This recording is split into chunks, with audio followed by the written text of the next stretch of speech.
Class 8 के student ध्यान देंगे।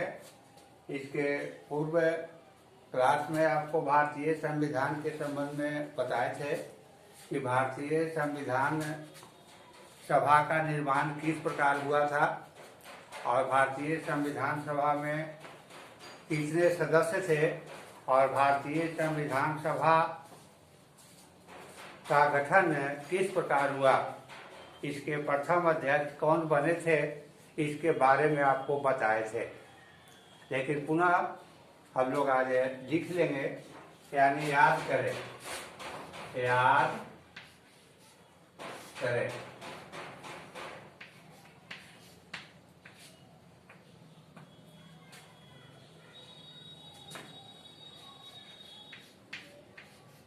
भारतीय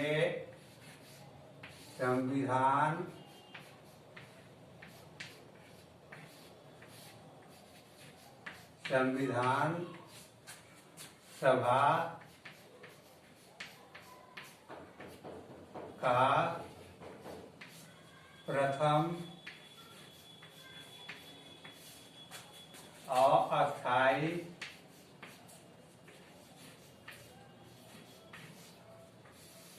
अध्यक्ष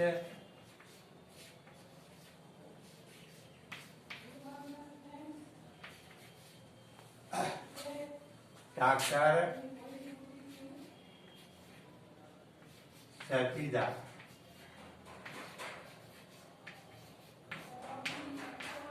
सच्चिदानंद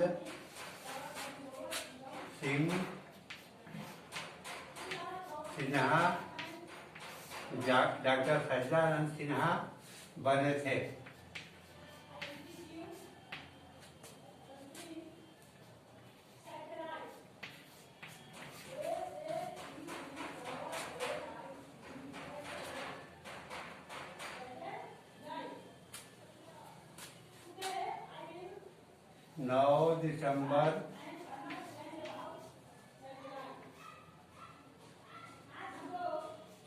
दिसंबर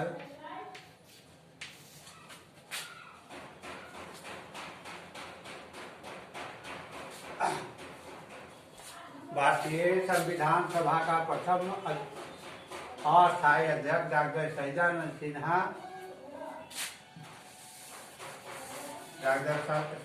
सिन्हा 9 दिसंबर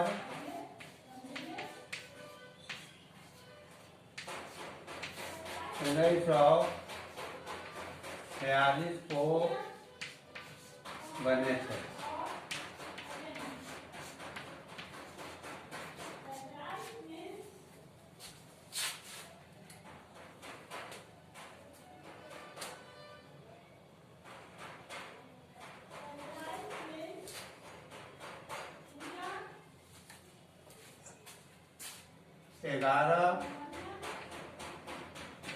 दिसंबर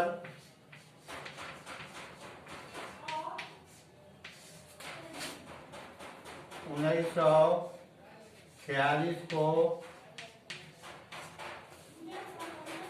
राजेंद्र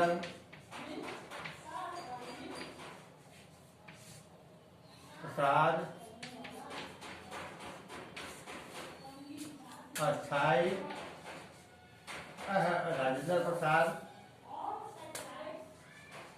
भारतीय संविधान सभा के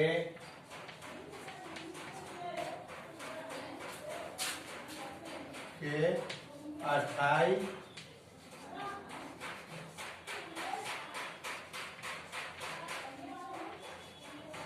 अध्यक्ष बने थे।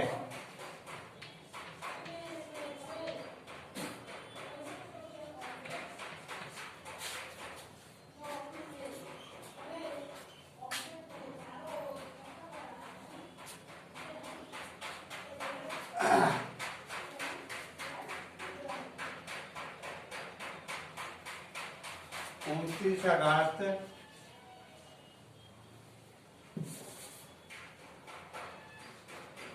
29 अगस्त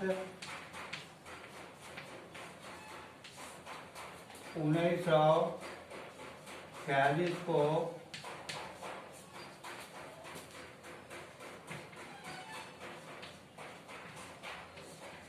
संविधान सभा द्वारा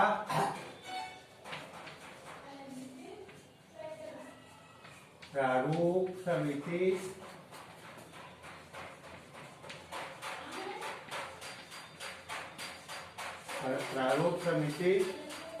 का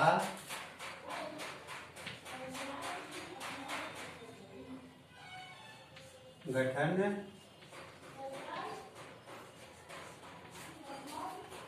किया गया था। इसके अध्यक्ष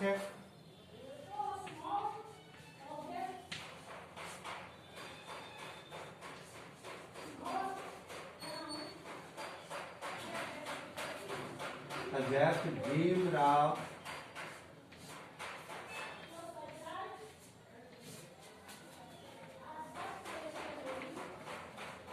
अम्बेडकर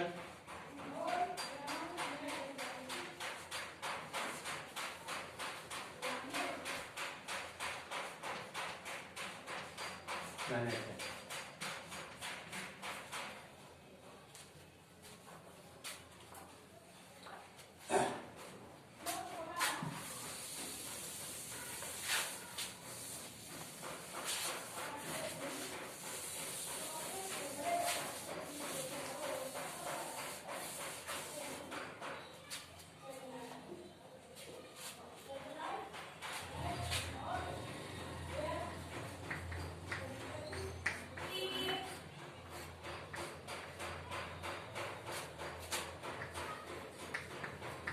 संविधान सभा में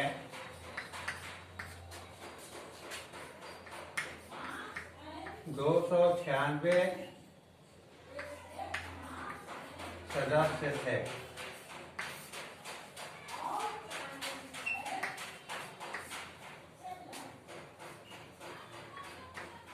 कांग्रेस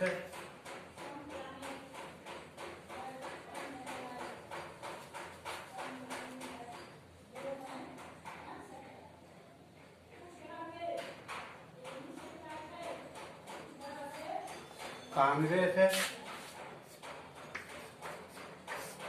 205,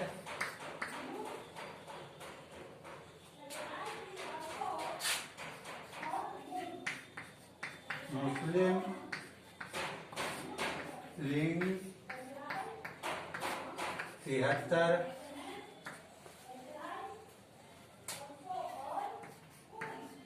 अन्य 18।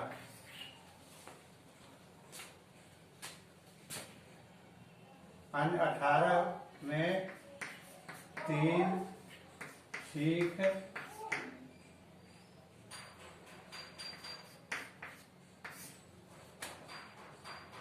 3 अकाली दल के थे।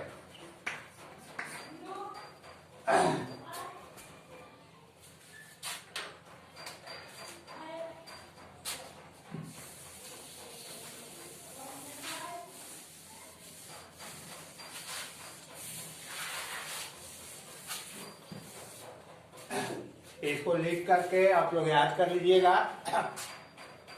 पुनः अब हम भारतीय संविधान के संबंध में आगे आपको हम बताने जा रहे हैं कि जैसा कि सभी लोग खेल खेला करते हैं और खेल भी भिन्न भिन्न प्रकार के होते हैं। जैसे क्रिकेट का खेल खेलते हैं, फुटबॉल का खेल खेलते हैं, टूर्नामेंट का खेल खेलते हैं, या इसी प्रकार से अन्य खेल भी आपके खेला करते हैं।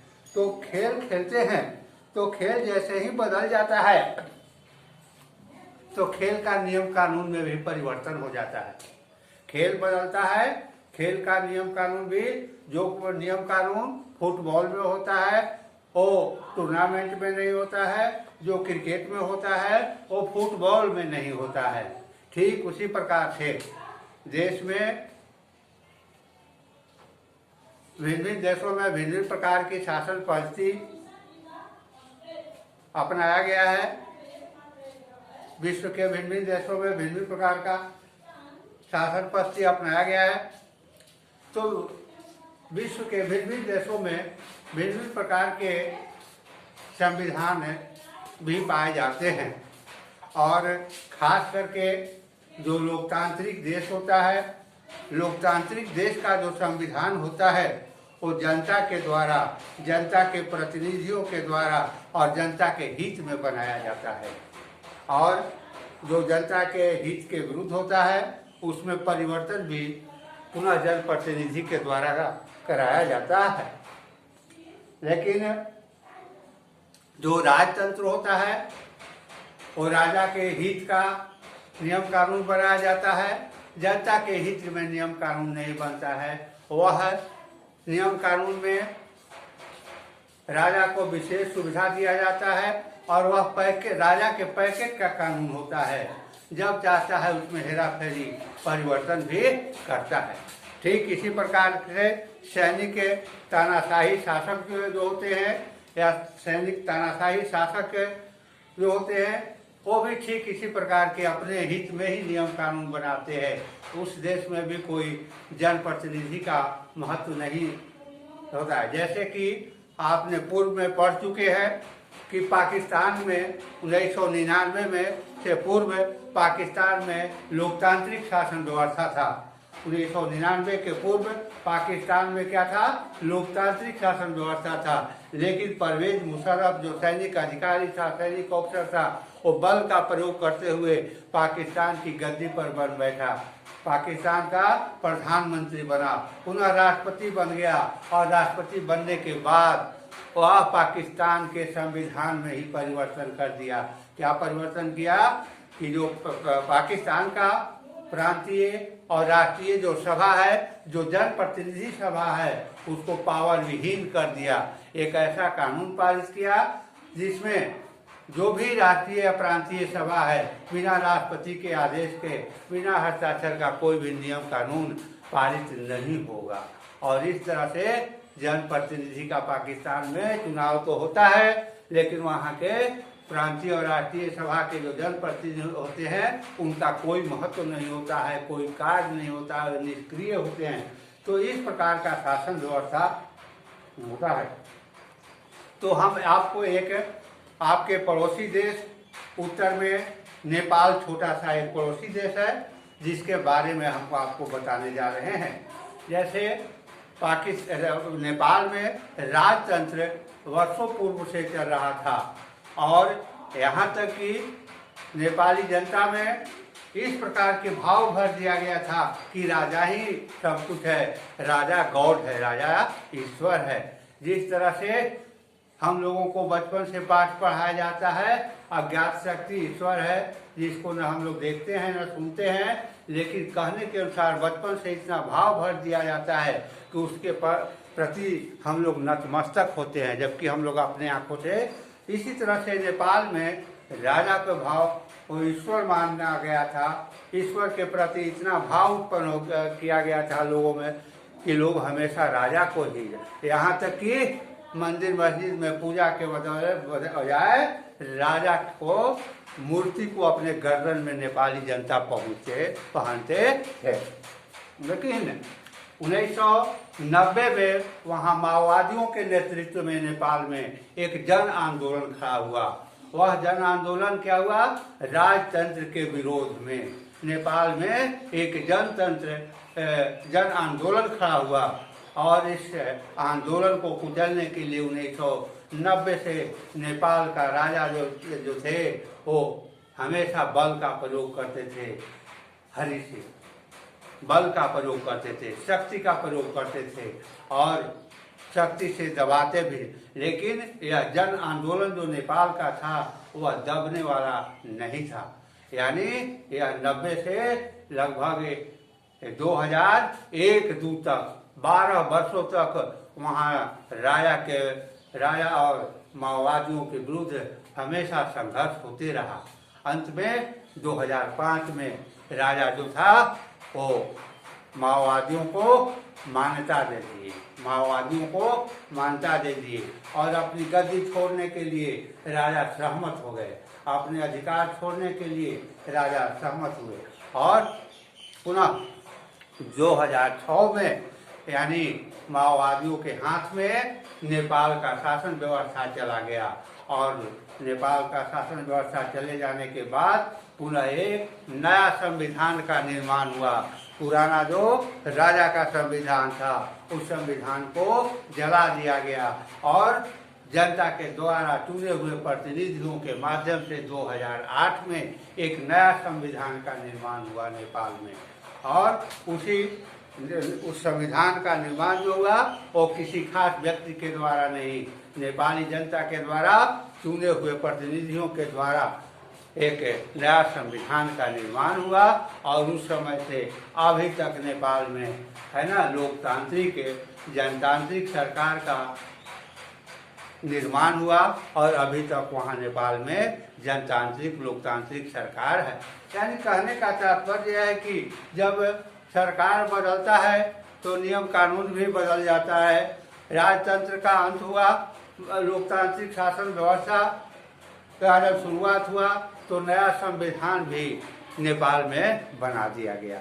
तो इस तरह से विश्व के प्रत्येक देश में इसी प्रकार का तौर तरीका सिस्टम अपनाया गया है। यानी फिर बदलता है, नियम कानून भी बदलते हैं, सरकार बदलते हैं, नियम कानून भी परिवर्तन हो जाते हैं।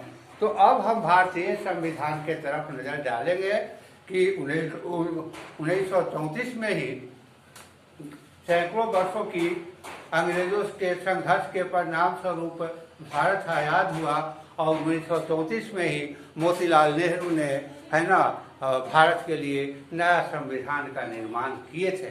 लेकिन मोतीलाल नेहरू के द्वारा निर्माण किया गया था संविधान लागू नहीं हुआ क्योंकि अंग्रेजों ने बल के पूर्वक उसे लागू करने के लिए सहमत नहीं हुआ। पुनः आज़ादी के बाद एक स्वतंत्र भारत के लिए एक नया संविधान का निर्माण हुआ और उसी के अनुरूप देश का संचालन भी होता है। तो हमें संविधान की जरूरत क्यों है? हमें संविधान की जरूरत क्यों है? क्योंकि संविधान की हमें जरूरत क्यों है?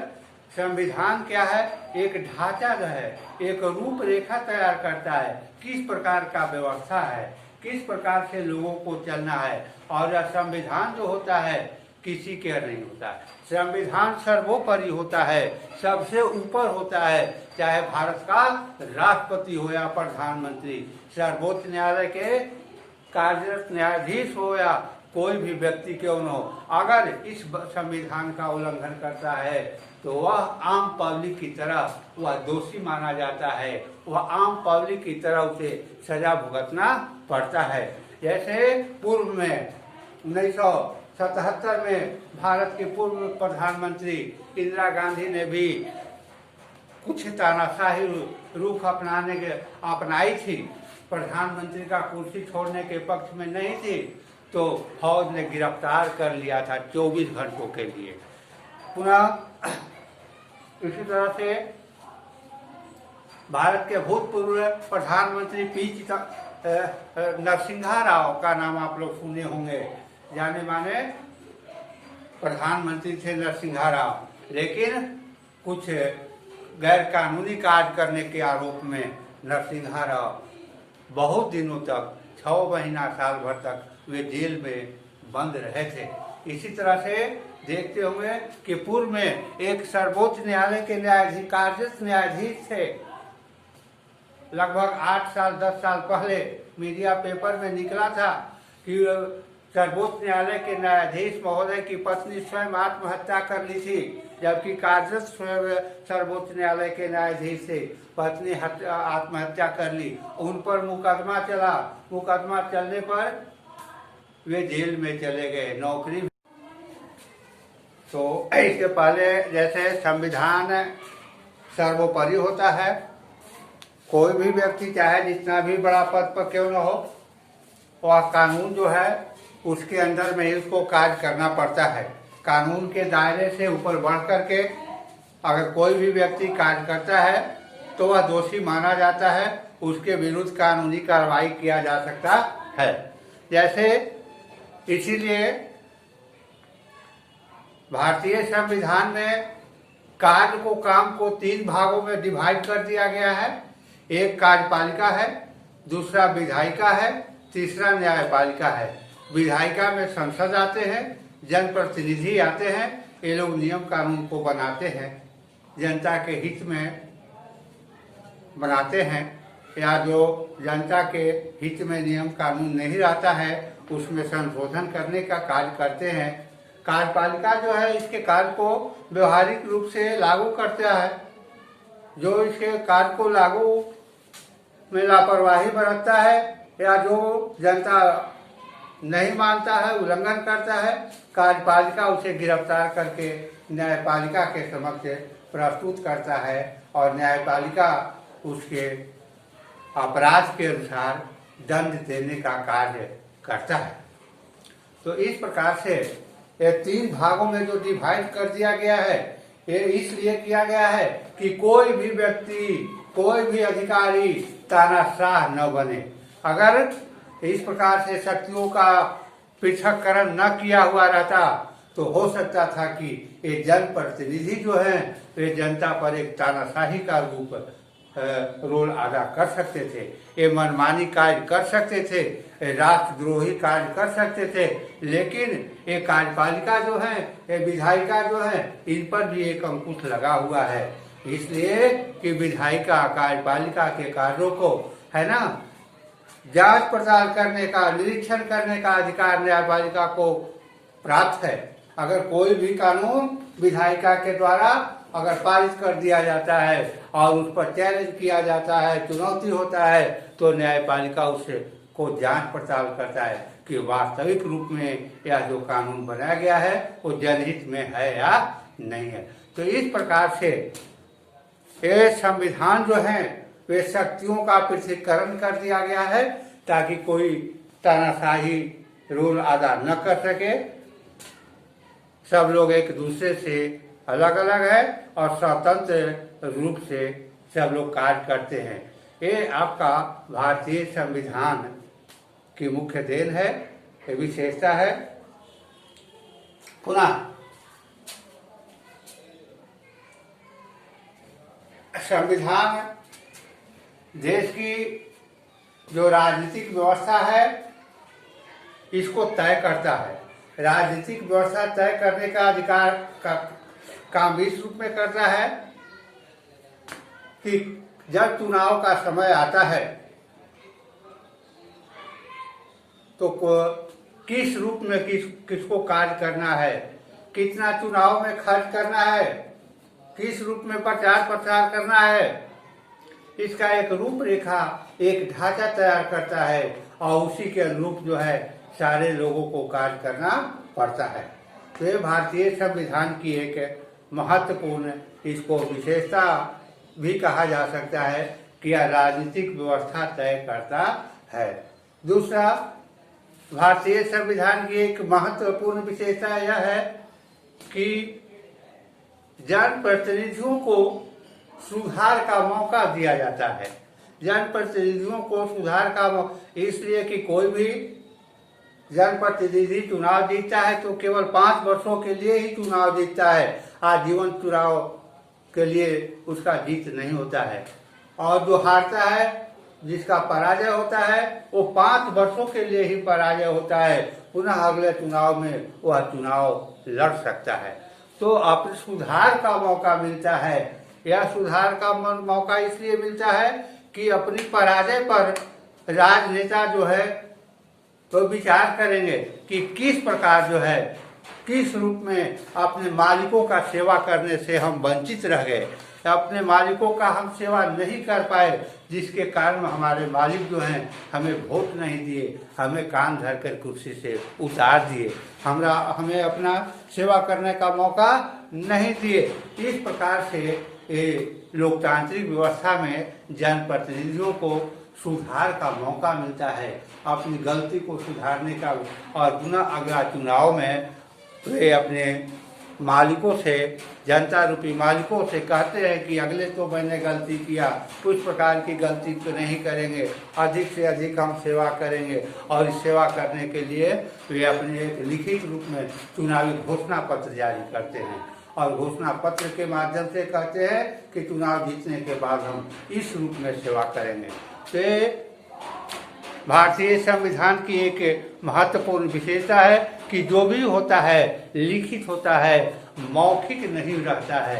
मौखिक बात का क्या है, आज कहे कि ऐसा करेंगे, कल कहेंगे कि नहीं, लिखित। और लिखित बात जो है वह आप कहने के बाद, आप उससे लिखित देने के बाद पलट नहीं सकते हैं।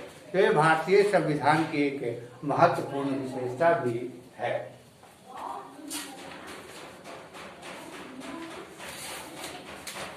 और लोकतंत्र में की एक महत्वपूर्ण विशेषता यह है कि जनता स्वयं अपना नेता चुनते हैं।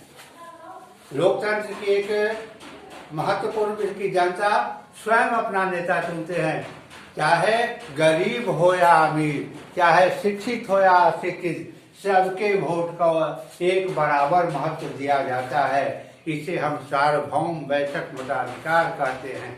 और ऐसा होने से क्या होता है कि ऐसा लगता है कि देश मेरा है, देश में मेरा भी हक, हिस्सा, शेयरदारी है। और इस तरह से एक अपने आप में जनता का मनोबल ऊंचा सा दिखता है।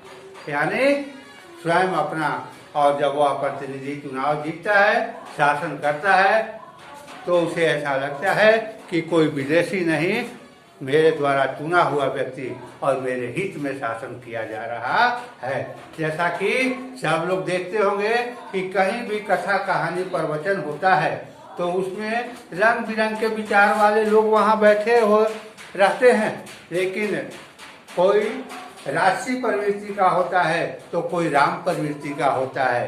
यानी अलग अलग विचार और भाव के लोग होते हैं, लेकिन कथा जब समाप्त होता है तो क्या होता है भाई, सत्य की तो जय हो। तो सारे लोग जो असत्य मार्ग पर चलने वाले होते हैं वो भी जय ही कहते हैं, सत्य की जय हो, असत्य का पराजय हो, सब लोग बोलते हैं। यानी उनके अंदर जो गॉड बैठा हुआ है, ईश्वर बैठा हुआ है, जो इसके अंदर जो है वही वास्तविक रूप में गॉड है और सब कुछ जानता है क्या गलत है और क्या सही है, और इसलिए सही को सही कहता है, गलत को गलत कहता है। यानी गलत करने वालों को दंड मिलना चाहिए। और इसीलिए जो भारत का संविधान निर्माण हुआ है, उस संविधान में अगर किसी को फांसी भी होता है तो उसका अंतरात्मा यह खूब महसूस करता है कि मैंने ठीक इसी प्रकार का जुल्म किया है, मैंने अपराध किया है, जो मुझे सजा मिल रहा है वह बिल्कुल सत्य है। उसका अंतर आत्मा,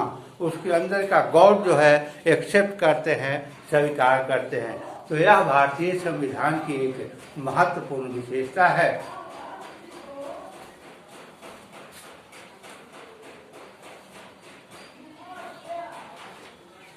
और इसमें राजनेताओं को भी बांध करके रखा जाता है ताकि जीतने के बाद वे कोई मनमानी कार्य नहीं कर सकते हैं। इसलिए कि प्रत्येक को कार्य का विवरण कर दिया गया है, चाहे भारत का कोई भी अफसर अधिकारी हो या एक आम पब्लिक हो, सबके अधिकार और कार्य का चर्चा किया गया है कि इसको कितने दायरे में कार्य करना है। उस दायरे से हट करके अगर वह कार्य करता है तो वह दोषी है, वह अपराधी है, वह दंड का अधिकारी है।